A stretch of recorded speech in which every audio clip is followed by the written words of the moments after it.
하나님의 은혜가 함께하기를 축복합니다. 오늘 절기력으로 맥주 감사주일입니다. 맥주 감사주일은 상반기에 주신 은혜를 감사하고 중간 감사가 되겠어요. 점검의 시간이 되겠죠. 그리고 하반기에도 여호와 일의 축복을 기대하며 나가는 소망의 시간이 되겠습니다. 저는 맥주 감사주일 때마다 어릴 때부터 듣던 그러한 말씀이 늘 생각이 납니다.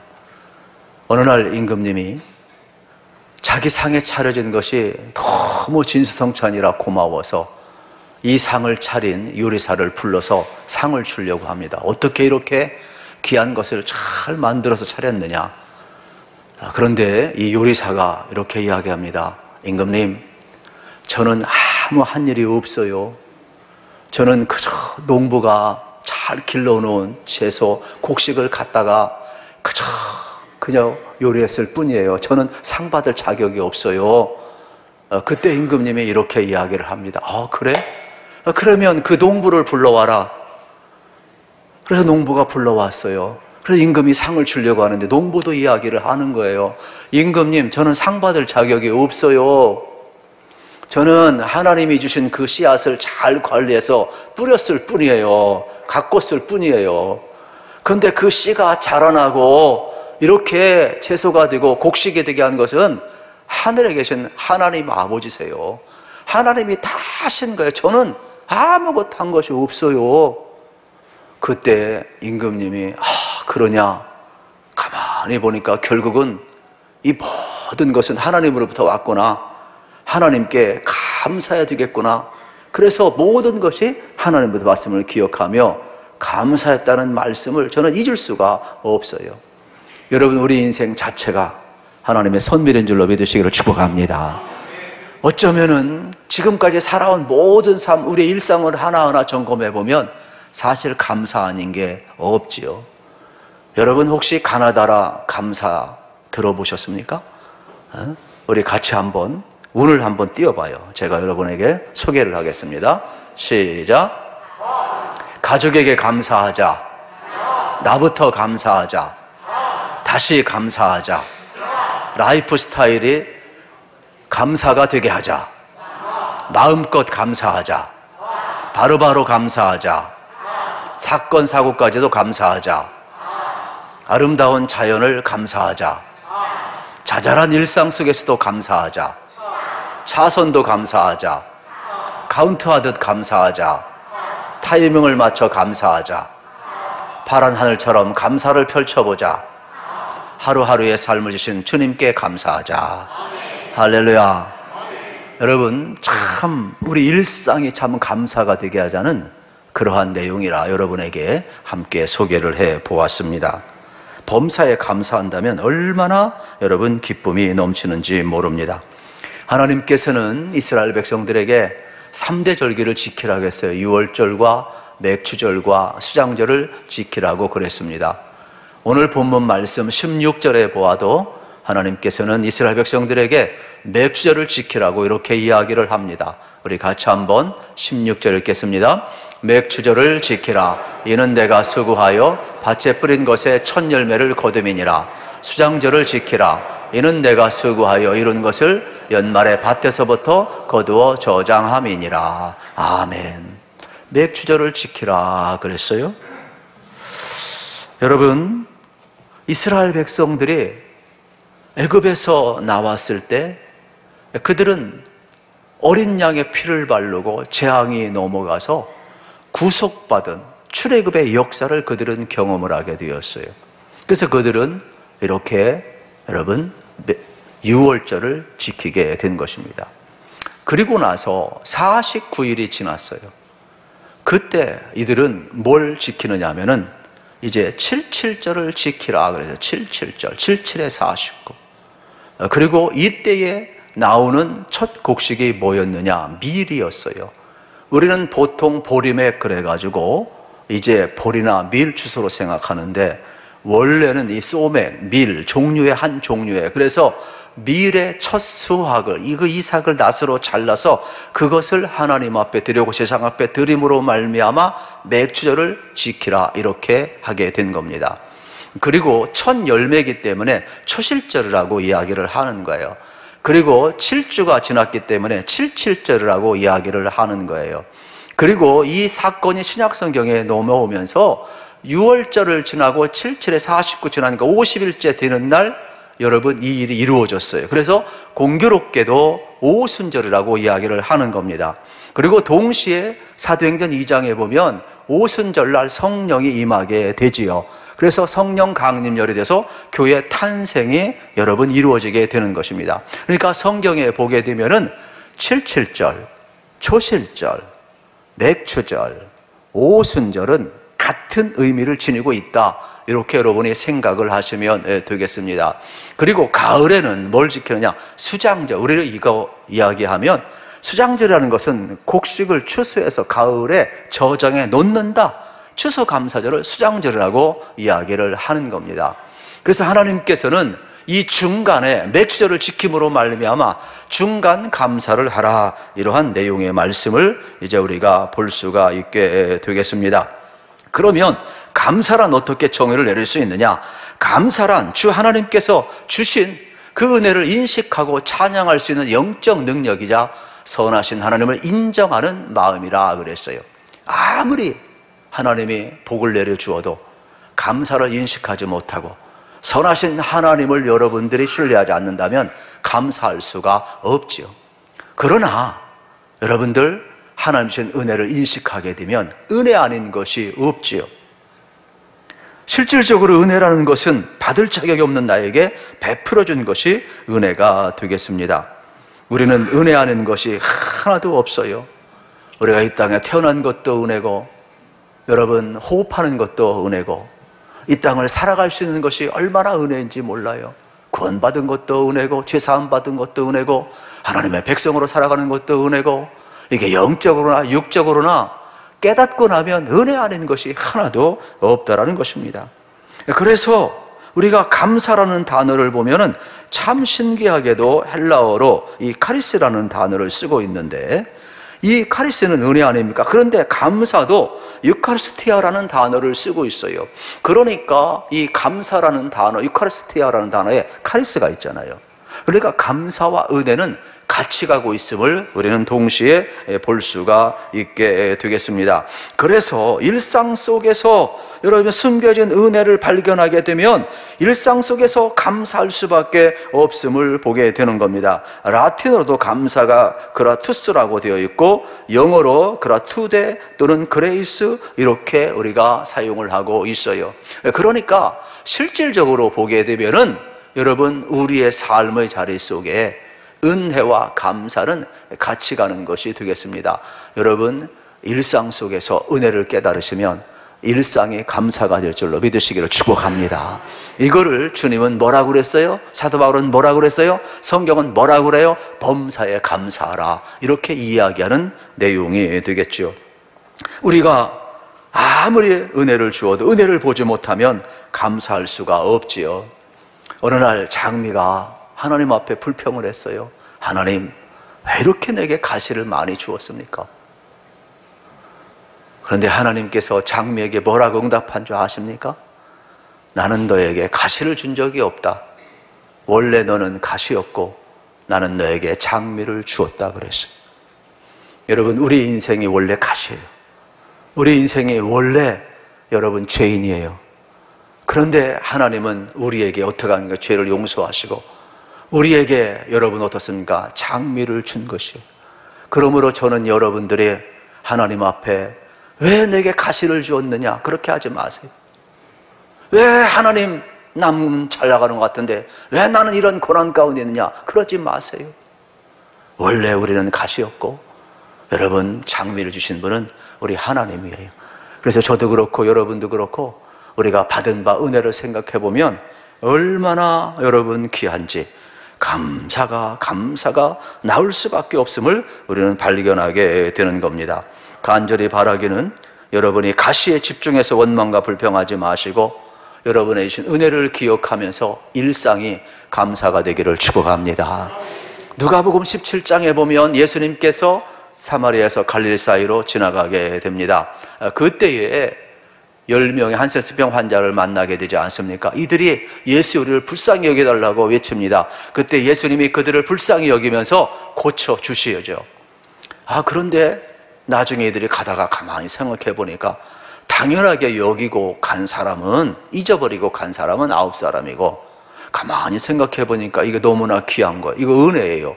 깨닫고 나서 예수님 앞에 돌아와서 감사한 사람은 한 사람밖에 없었어요. 그러니까 우리 인생에 있어서 다 감사할 것 같죠? 그렇질 않아요. 우리 화장실 들어갈 때 나올 때 다 다르듯이 여러분, 내가 어려울 때와 내 형통할 때 다 다른 거예요. 인생은 쉽게 잊어버리는 게 인생이에요. 그래서 성경은 끊임없이 강조하는 게 뭔지 아십니까? 절기가 왜 필요합니까? 자꾸 잊어버리니까 잊어버리지 말라는 겁니다. 기억하라는 겁니다. 감사라는 겁니다. 인간의 약함을 알기 때문에 이 절기는 하나님과 인간과의 관계를 전부 다 회복하는 그러한 통로로 쓰임을 받고 있지요. 그런데 누가복음 17장 15절에 보면 한 사람이 돌아와서 이렇게 예수님 앞에 경배하는 장면을 봅니다.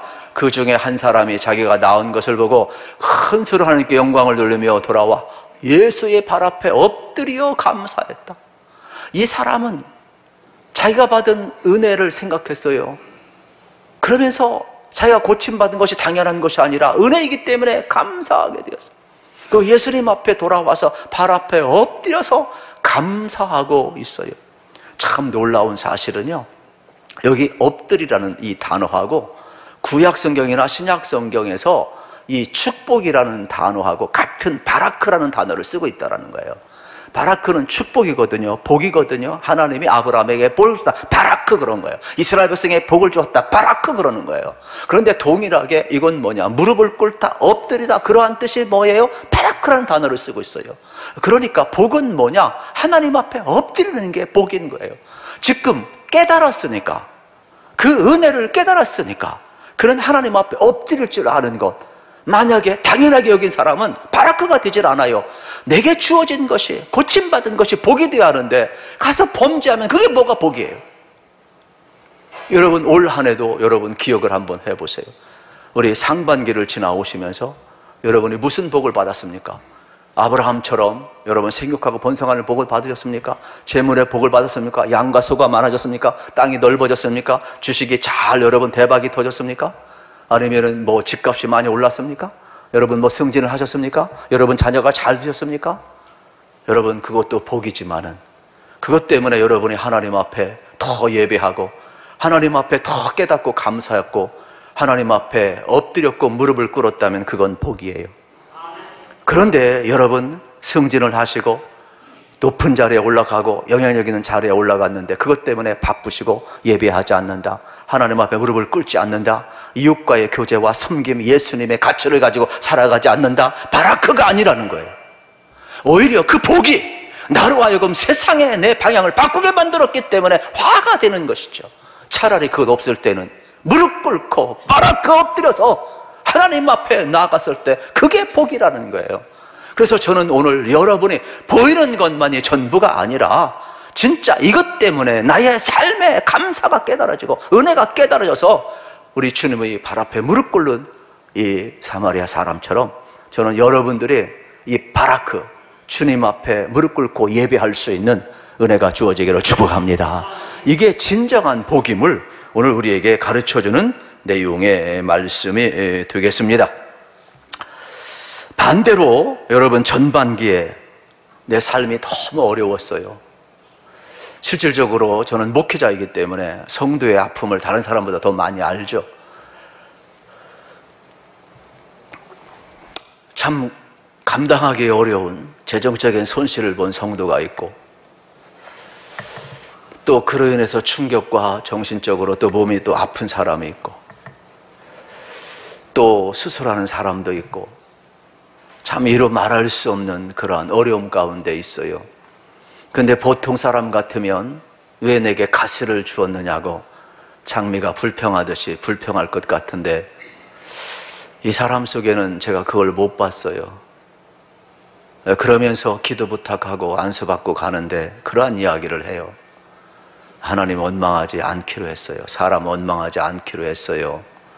돈 더 이상 의지하지 않을 거예요. 사람 더 이상 의지하지 않을 거예요.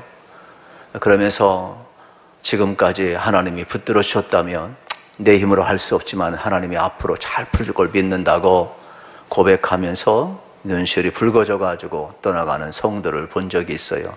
그리고 저는 이제 마음이 더 많이 무너지니까 더 축복이 얼마나 간절했겠어요. 그런 생각을 해보았어요. 아, 이분은 이 맥주 감사절의 의미를 아는 사람이다. 왜요? 내 인생의 끝이 아니에요. 수장절이 아니에요. 가을이 아니에요. 겨울이 아니에요. 지금 여름이에요. 중간 절기예요. 중간. 자기 인생은 끝이 아니라 지금 중간을 점검하면 지금은 재정이 손실되고 지금은 내 몸이 아프고 지금은 고난이 왔고 지금은 내가 무너졌지만은 이 중간에 감사함으로 말미암아 여호와 이레의 축복을 기다리는, 어떻게 아브라함만 여호와 이레의 축복이 있겠어요? 그래서 저는 이 성도를 향하여 여호와 이레의 축복을 제가 빌어 주었어요. 여러분, 여러분의 인생도 마찬가지예요. 육신의 눈으로 볼 때 무너져 내리고 내 뜻대로 되지 않는다 할지라도 여러분이 중간 점검하셔서 왜 내게 고난과 가시를 줬나 하지 마시고 여러분 하나님 앞에 감사하시기를 축복합니다. 그러면 여러분의 인생은 어떻게 될까요? 여호와 이레의 축복을 받을 것이에요. 우리 하나님이 반드시 여러분을 일으킴을 꼭 믿으시기를 우리 주님의 이름으로 축복합니다. 이 동일한 내용을 이제 레위기 23장 10절에 보면은 이렇게까지 소개를 하고 있는 장면을 봅니다. 우리 같이 한번 읽어보겠습니다. 레위기 23장 10절입니다. 이스라엘 자손에게 말하여 이르라. 너희는 내가 너희에게 주는 땅에 들어가서 너희의 곡물을 거둘 때에 너희의 곡물의 첫 이삭 한 단을 제사장에게로 가져갈 것이요. 아멘. 뭐 이거 끝이 없어요. 그래서 제가 좀 잘라서 축약을 할 수밖에 없는데, 여기에 보면 너희에게 주는 땅에 들어가서 첫 이삭으로 하나님 앞에 감사하라 그래서 땅 이야기 좀 하고 싶어요. 여러분, 좋은 사람도 땅 이야기하고 부동산 이야기하고 돈 버는 이야기하면 눈이 번쩍 터진다고 그러거든요. 여기도 땅 이야기가 있어요. 이스라엘은 원래 땅이 없어요. 애굽에서 있었잖아요. 애굽에서 나왔잖아요. 광야를 지났잖아요. 이건 약속의 땅이에요. 가나안 땅이에요. 젖가거리는 땅이에요. 누가 줬어요? 하나님이 주신 것이에요. 여러분 기억하세요. 우리에게 있는, 우리가 아무리 내 이름으로 등기등본에 다 올라가 있어도 여러분 그건 잠시 내게 맡은 청지기임을 기억하시고 하나님이 주신 것을 기억하기를 축복합니다. 또 여러분 대한민국 땅도 하나님이 주신 것을 우리가 기억하셔서 대한민국을 잘 지켜야 될 사명이 우리에게 있음을 발견하게 되는 것입니다. 인생은 여러분 가지고 온 것 아무것도, 이스라엘 백성은 애굽에서 나올 때 여러분 가지고 온 것 없고 다 놓고 나온 게 아니에요. 우리 인생 전체가 그래요. 태어날 때부터 옷 입고 태어난 사람 손 들어봐요. 그냥 항상 나밖에 없어요. 그냥 저도 옷 입고 안 태어났어요. 그래서 인생은요 뭐라고 그래요? 공수래, 여러분 공수거라고 이야기를 하는 거예요. 빈몸으로 왔다가 빈몸으로 가는 게 인생 아니겠습니까?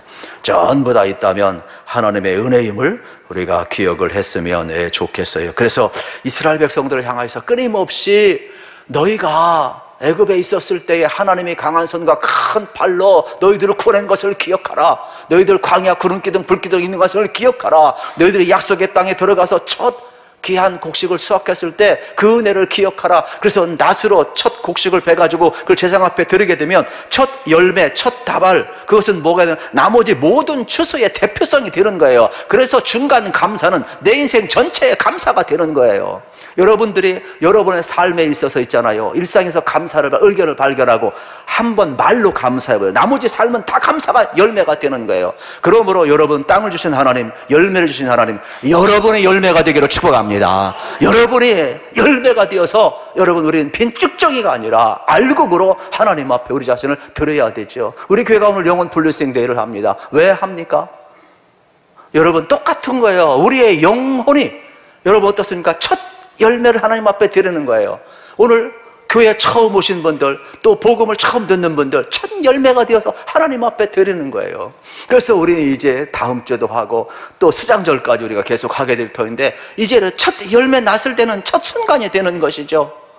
그래서 여러분들이 오늘 뿌린 것, 오늘로 승부를 내려고 하지 마시고 첫 낫을 냈으면 나머지는 자동적으로 열매를 맺는 거예요. 끊임없이 기도하시고 끊임없이 초대하시고, 그래서 그들이 하나님 앞에 올려지기를 우리 주님의 이름으로 축복합니다. 오늘 우리는 이렇게 맥주 감사절에 여러분 서 있음을 다시 한번 보게 되는 것입니다. 하나님이 내게로 은혜를 주셨다면 내게 있는 모든 것 감사할 수밖에 없음을 발견할 수가 있게 되겠습니다. 그래서 이스라엘 백성들을 향하여 이렇게 맥주절, 초실절, 오순절, 칠치절을 통해서 가나안 땅에 들어가면 하나님의 은혜를 잊지 말고 기억하라, 이걸 계속 강조하고 있는 장면을 보게 되는 것이지요. 그래서 우리가 모세오경 전부 보면 막 피를 토하듯이 하나님을 기억하라는 거예요. 은혜를 기억하라는 거예요. 그리고 감사하라는 거예요. 그러면 지금까지도 복을 주신 바로 그 하나님이 너희들이 가나안 땅에 들어가서도 바로 그 복을 주실 것이다. 그러나 여호와를 떠난 순간, 네가 잘난 줄 알고 네 것이 네 것인 줄 알고 하나님으로부터 온 것을 잊어버리는 순간 그건 전부 어떻게 되는 거예요? 잃어버리게 될 것이에요. 지난 수요일 날 여러분 우크라이나의 선교사님이 오셔서 우리에게 선교 복을 하고 많은 은혜를 주셨어요. 여러분, 저는 대화를 나누고 그분을 섬기면서 이런 생각을 해보았어요. 맥주감사절과 연결시키면서 우리 인생이 다 내 것이라고 생각한 순간 내 것이 어딨냐, 내 것 아무것도 없다라는 거예요. 미사일이 날아와가지고 그냥 건물도 사람도 내 것이라 했던 건 전부 다 박살내버리다라는 거예요. 그곳엔 내 것이 없다라는 거예요. 여러분, 지진도 마찬가지죠. 여러분이 해일도 태풍도 여러분 자연재난도 마찬가지. 내 것이라 한 순간 땅을 다 흔들어버려요. 태풍이 다 쓸어버려요. 전부 다 엎어버리는 거예요. 현재 여러분이 여러분의 것을 느낄 수 있는 것은 하나님의 은혜로 붙드셔서 여러분 누리고 있다는 걸 깨달으시기를 축복합니다. 여러분, 요즘 참 우리 이웃나라 일본도 막 지진, 이제 내일 D-Day가 내일 아닙니까? 아주 지금 뭐 보니까 뉴스를 보니까 보통이 아니더구만요. 우리가 이 땅에 살 수 있는 것도 참 은혜이지만은 그런 생각을 해봐요. 하나님이 붙들지 아니하면 우리는 한순간 다 사라질 존재이죠. 그래서 하나님이 붙들어 주신 은혜를 기억하시고 열매 맺게 하신 것을 기억하시면서 감사할 수 있기를 우리 주님의 이름으로 축복합니다. 그러면 오늘 특별히 영혼 블레싱 데이를 통하여서 복음의 열매를 맺어 하나님께도 영광 돌리기를 우리가 원하고 있는데, 이 말씀도 신명기 16장 11절에 보면 이러한 내용이 나와요. 너와 내 자녀와 노비와 내 성중에 있는 레위인과 및 너희 중에 있는 객과 고아와 과부가 함께 내 하나님 여호와께서 자기의 이름을 두시려고 택하신 곳에서 내 하나님 여호와 앞에 즐거워할지니라 그랬어요. 하나님께 감사할 뿐만 아니라 여러분, 내가 복을 누릴 뿐만 아니라 우리 주변에 고아와 객, 나그네들, 또들이들, 어려운 가운데 있는 사람들, 복음을 알지 못하는 사람, 이웃과 함께 나누라는 거, 섬기라는 거예요. 그래서 이 감사는 이웃에게로 넘어가야 되는 거예요. 복음은 이웃에게로 넘어가야 되는 거예요. 여러분의 사랑도 이웃에게 넘어가야 되는 거예요. 섬김도 나눔도 이웃에게 넘어가야 되는 거예요. 그때 하나님의 영광을 받으신다라는 거예요. 그러므로 여러분, 교회가 존재하는 이유는 여러분 딴 데 있지 않지요. 여러분, 교회를 통하여 하나님의 구원의 역사가 일어나고 있기 때문 아닙니까? 교회는 하나님의 한 가족이 아닙니까? 그러므로 우리는 영적인 패밀리가 되어서 신앙의 공동체 생활을 할 때에 어떻게 예수님처럼 서로 사랑하고 예수님처럼 서로 교제하고 예수님처럼 서로 섬기면서 서로 나아가는 거예요. 그래서 각각 지체는 하나로 다 이루어지지 않잖아요. 여러 지체가 모여서 유기체적으로 연결되는 것 아닙니까? 우리를 먼저 부르시고 이제 한 사람 한 사람 부르게 될 터인데 그들도 각각 지체가 되어서 온전한 몸을 이루게 되는 거예요. 그리스도의 신령한 신부가 되어서 거룩한 교회를 함께 이루어 나가는 것이 되겠죠. 그러므로 여러분, 우리도 서로 몸 모든 기능들이 서로 배타성을 가지면 안 되잖아요. 서로 유기체가 되어야 건강한 것 아니겠어요? 새로운 사람이 들어와도 마찬가지예요. 환영하시고 사랑하시고. 할렐루야. 우리 하나님의 한 가족임을 기억하시기를 축복합니다. 나 홀로 독야 청처 혼자 신앙생활하면 신앙생활이 아니에요.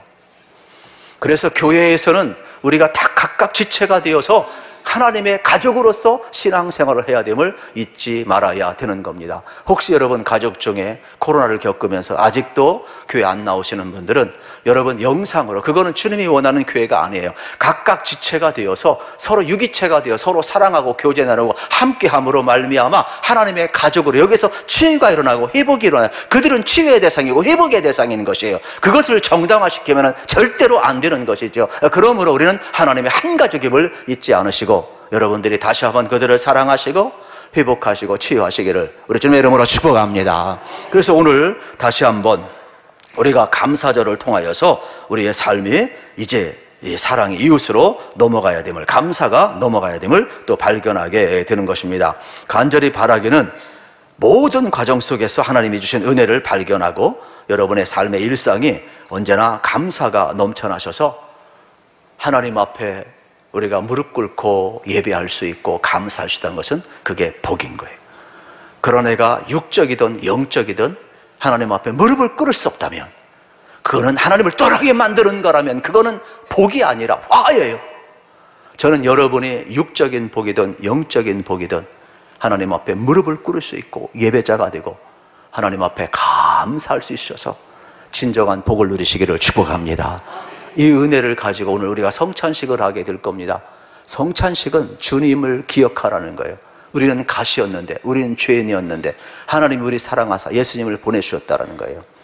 그래서 예수님의 십자가에서 우리의 모든 죄를 다 사해 주시고 우리를 구원해 주신 것을 기억하라는 거예요. 그래서 주님의 몸과 주님의 피를 먹고 마실 때 주님과 연합된 삶을 살라는 거예요. 우리에게 이렇게 장미 아름다움을 주신 우리 인생 자체가 선미름을 깨닫고 감사하라는 거예요. 주님과 연합된 삶을 살라는 거예요. 그래서 성찬에는 여러분 어떻습니까? 우리가 다시 한번 예수를 주로 고백하면서 주님과 연합된 그러한 시간이 되겠죠. 그래서 내가 죽어주고 예수로 사는 그러한 연합이 여러분 이 성찬에 온전히 이루어지기를 우리 주님의 이름으로 축복합니다.